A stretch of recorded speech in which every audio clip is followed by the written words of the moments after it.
Welcome to Total Retail Talks, your podcast channel for retail knowledge. Hello, and welcome to this episode of Total Retail Talks. I'm Joe Keenan, the editor-in-chief of Total Retail, and I'm excited to be joined today by Greg Elder, who is the Chief Retail Officer at L.L.Bean. Greg and I are going to be talking about the omnichannel growth plans that L.L.Bean has recently announced, and we look forward to the conversation. So thanks for joining me today, Greg. Thank you, Joe. Happy to be here. So as I noted, I want to talk about the recently announced 2023 omnichannel growth plans from L.L.Bean. So to start, for the audience, maybe you can just give a highlight or an overview of what that strategy entails. Yeah, happy to. On the heels of some really fantastic business momentum these past few years, we're in the position to really invest quite heavily in expanding our presence in a variety of ways, and I'll kind of go through them. We announced recently the addition of 4 new stores, brick and mortar stores, 2 north of the border in Quebec, marking our entry into that market, 2 North American stores, north and south of Boston, as well as a translated French website to support entry into Quebec, as well as some exciting new wholesale relationships building on some prior partnerships. So happy to go into detail in any or all of those areas. Yeah, and we're gonna touch on each of those. So thanks for kind of laying that out on a broader perspective. So let's start with the wholesale partnerships. I know that's including Dillard's and Moose Jaw, as well as some specialty retailers. So let's talk about wholesale in general and why that's part of L.L.Bean's growth strategy and what the internal process is like for selecting those partners. Yeah, great question. Wholesale is quite new to us. We are a brand as well as a retailer, and until recently, the only place to find L.L.Bean products was in our own channels.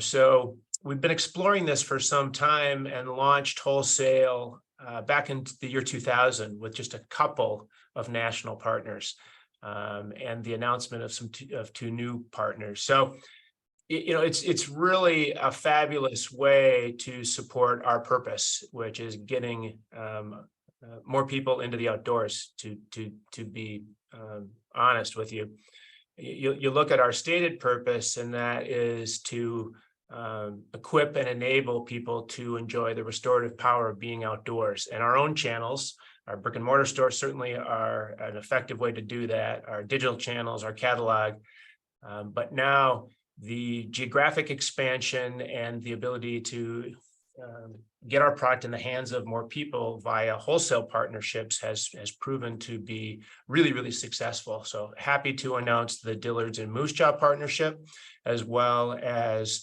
a variety of new outdoor independent specialty partners that would join our existing national partners that would include Nordstrom, Zappos, Staples, and Scheels. You mentioned how we go about doing, making those decisions, and I would say very, very carefully. We have a series of goals and guardrails, as well as a variety of criteria in which we consider wholesale partners. And the criteria are relatively commonsensical, but brand fit first and foremost, partners that are aligned with our values and business philosophies, partners that will create impact with the brand, partners that will really help present the brand in a way that would be consistent with how we would want it and how we would do it with our own channels. And then certainly, the customer focus alignment is a core tenet of that, and obviously the financial viability is a consideration, but I'd say not the primary one. To be frank with you, it's really about getting the brand out in front of more consumers. So I'd imagine this, so we talk about that vetting process before you enter into a partnership with a wholesale retailer. I would imagine that's a continual evaluation, right? You're watching that and the progress you're making. And so it's not just happening as you enter into a relationship, but it's continuous as well. Yeah, we really operate the business, with a stakeholder philosophy in mind, and choosing the partners and really viewing it as a partnership is absolutely pivotal. And we have said no to a lot of partnerships where there wasn't that alignment and shared goals. And the handful of partners that we've selected, we felt really are a good match for the brand and align with our values, our purpose, and have really meaningful connections. One more quick question on the partnerships, the wholesale partner piece here, Greg. Are you finding, or have you found, these are two brand new partners, but in your existing partners, that there is crossover between customers that are finding or first engaging with L.L.Bean, whether it be through Nordstrom or Zappos or some of the other partners, then coming to shop through some of your other channels as well? Yeah, that's certainly one of the objectives. It's very difficult to attribute the movement of a customer from a wholesale partnership to our owned channels. So part of that is a leap of faith, to be frank. But anyway, again, we can get our products in front of more consumers, the better. Yeah. So let's, as you laid out kind of the growth plans, you talked about some of the new stores and specifically two new locations in Quebec, which are your first in that market. So tell us a little bit about why Quebec first, and then tell us a little bit about how physical stores factor into that future for L.L.Bean. Yeah, great question, Joe. We have had a presence in Canada for many years now. We have a .ca website in which customers can shop in the Canadian currency, and our partners at retail, the JTEX organization, has 13 stores spread across 6 provinces in Canada, but we haven't had the ability to speak to the Quebec consumer in French. And so we've done two things. We've just completed the translation of our site into French for the French-speaking customers, not just in Quebec, but throughout Canada, as well as entering into leases with JTEX in 2 stores, one just south of Montreal and one just north of Montreal. So the province represents almost a quarter of the Canadian population, and a significant percentage of the residents of Quebec speak French. And it just seemed like the natural next extension of functionality to be able to service those consumers both on the website as well with French-speaking customer service representatives to service them in a way consistent with how we do here in the States. And it might not have been a stated goal, but as you enter a new market with a company-owned store, like you're doing with 2 in Quebec, do you foresee or expect to see kind of that halo effect in terms of not only, the sales that are driven in store, but also growth in the e-commerce business in that market as well? Yeah, as we see domestically, a complementary nature between our digital channels, our catalog channel, as well as our brick and mortar businesses. So it's really as simple as showing up and providing the consumer with any and all of the ways that they prefer to shop. And that's very consistent with how we do things down here in the States. So that's actually a good segue into what I wanted to ask next in terms of thinking about your stores as kind of the omni-channel hub of the experience as part of, digital and catalog, and then in store as well. Talk a little bit about how you kind of facilitate omni-channel experiences through your company-owned stores. Yeah, we don't have, I wouldn't consider kind of by comparison, a huge retail footprint. We have 46 retail stores and 10 outlet stores spread across the country, 19 states currently, with ambitions to continue to grow that. We've been on a plan of opening somewhere between 1 and 3 stores per year. That's worked really successfully for us. And our stores are just the most fantastic physical manifestation of the brand, where we can curate from the totality of our assortment to a curated assortment. It's naturally the place where you can touch and feel and interact with the product and speak with an expert. and we can answer all of your questions around trips or travel or any and all of your outdoor pursuits. So we have of late been investing in significant omni-channel capabilities, and are near the end of that roadmap. Actually, in September or October, we will kind of come to the conclusion of that. And I'm happy to go into details around those functionalities that we've introduced of late. Yeah, I think that'd be great if you could talk a little bit about some of those new functionalities. Yeah, it started a couple of years ago with really laying out the roadmap of capabilities that we wanted to introduce. And there's really four things. The first was the ability to fulfill a direct channel order from a store. So each retailer has different acronyms for that, but we have called that BOSFIS, buy online and ship from store. And we're not using stores as a distribution center per se. The logic is to go to the direct channel warehouse inventory first, and absent that, then to fulfill it from a store. So it's a great way to not have to do a back order, or not being able to fulfill an order as previously that would have shown out of stock. So using the fleet of stores in that capacity has certainly been very advantageous for the consumer. That was the first capability. The second, which was really accelerated during the COVID period, was buy online and pick up in store, and enabling the systematic functionality for a much improved customer experience was really functionality 2. Just this past month, we've piloted functionality 3 that will enable a consumer to buy something in the store and through the direct channel in one integrated transaction at point of sale with one dip or swipe of the card, which was previously a much more complicated transaction.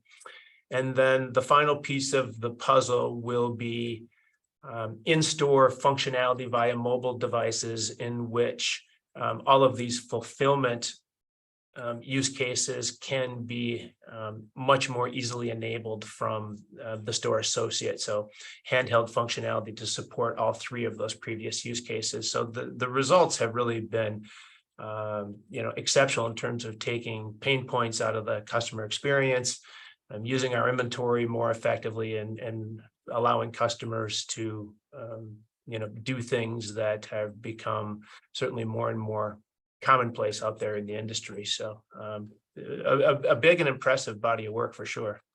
Yeah, no, certainly. And that, you're following the lead of your customer and how consumers are behaving. So those services that you talk about and kind of the omnichannel nature of shopping today necessitates investments in technology to kind of enable those services, from inventory transparency down to the payments and, the store experience with your associates. So talk about that, how that kind of investments in technology as well as people, as we think about stores, how are they being made to kind of facilitate some of the things that you're just talking about? Yeah, it's there are always competing priorities for resources and technology investments. Our list is certainly long, as any other retailer is. But when we looked at the competitive landscape with an emphasis on the customer at the center of our ecosystem, it was pretty clear that for all of the reasons around the customer experience and inventory productivity, we were able to secure those resources. Naturally, there are productivity gains as well that will be achieved through this technological enablement, which will help defray some of the costs. But the ROI on these investments is really good and relatively quick. So the business case supporting them was not particularly difficult to develop and to get enterprise support for. Is there a long lead time before, from investment until execution, you're up and running with some of these new technologies, a lot of employee training, or is it pretty seamless in terms of, what your timeline looked like? Yeah, from start to finish, when, probably a year of planning and 2 years of implementation, with each of the corresponding use cases deployed. So I was really quite pleased with the speed of which we're able to bring these capabilities to market, both with just, incredible world-class technologists here within our organization, as well as the support of our POS partner, Aptos, really working together to bring these functionalities together in a time period, frankly, that I thought was very, very reasonable. Yeah, that's great. Looking ahead, you mentioned you've kind of been on a track of, I think, three to four new store openings per year. 19 states, I believe you said, Greg. Yep. As you think about potential expansion and growing that footprint, are there certain geographic regions that are targeted, or do you kind of double down on some of the markets that you're already in where you've seen successful penetration and engagement with customers? Talk a little bit about that from more of a geographical perspective. Yeah, if you look at our current fleet of 56 stores, they are, they're fairly heavily weighted to the New England and the Mid-Atlantic regions, with a sprinkling of stores throughout the Midwest and a couple in the West. The past several years, we have been actively infilling more closer to home, Massachusetts, upstate New York, areas like that where we've got a heavy concentration of loyal L.L.Bean customers. The next phase of growth in concert with wholesale will have us moving a little bit further westward in concentric circles, as well as testing some stores down in the Southeast. So there are certainly learnings to be applied vis-a-vis our wholesale partnerships in terms of each of those geographies. So we really view the two channels, as well as our direct channel, as all complementary in finding the right balance of where a market should be left to our wholesale channel, and what markets do we feel would be more appropriate for a physical retail presence. And we've got a fabulous in-house built analytical tool that helps us and assists us with those decisions. But as you know, I'm sure it's a combination of art and science that lead to the right mix. All of those ways, again, are just fantastic ways to start to concentrically bring the brand to more consumers westward and southward as well. When you think about that and potentially breaking into new markets, does the merchandising strategy evolve based upon where you're going, or do you think, here's our core product, and we've had success with this product? So thinking about product within some of those markets, does it change based upon where a store is located? Yeah, to date it hasn't, as the furthest south store we have would be in Virginia. So we've been able to date to have success with one uniform product assortment and delivery cadence. Certainly as we begin to test and learn in some southern states or some southern geographies, there will need to be some modifications, a bit to assortment as well as a bit to timing. And that's all part of what we'll learn over the course of the next couple of years as we finalize that store concept and introduce a few into those markets. And to your point, you maybe get a little bit of a head start in terms of the learnings based upon some of the wholesale partners that you have in those areas, so you can kind of start analyzing that data. I'll wrap up with this, Greg. As we look towards the second half of the year, and I'm just curious from a business perspective, maybe even industry wide, is there a trend or something happening in the market that you're really excited about that potentially applies back to L.L.Bean? Yeah, there's several. Certainly, the outdoors continues to enjoy positive business momentum. More and more people are getting into the outdoors, and clearly that's been widely chronicled and kind of pre-COVID, post-COVID, during COVID. So that is certainly a macro trend that we've seen out there, and our brand is exceptionally well positioned to capitalize on that. So that's probably one of the biggest trends that we're seeing out there, and thus supports the recent Omnichannel announcements. And we'll do that again through the continued slow but methodical introduction of wholesale partnerships, the retail expansion and continued investment in our largest channel, which is our e-commerce site. Yeah, kind of those measured investments like you talked about, and really being methodical, but also being wise about the way you're moving forward with some of this. So I just want to take the opportunity to thank Greg Elder, who is again the Chief Retail Officer at L.L.Bean, for joining us on this episode of Total Retail Talks. Thanks for the time today, Greg. Thank you. I enjoyed the time, Joe. Appreciate you inviting me.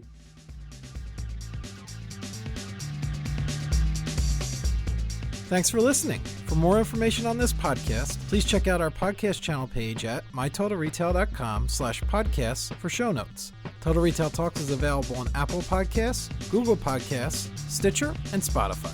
Make sure to subscribe on our podcast channel page as well. If you've enjoyed this episode, please take a few moments to rate and review this podcast. Thanks, and until next time, this has been Total Retail Talk.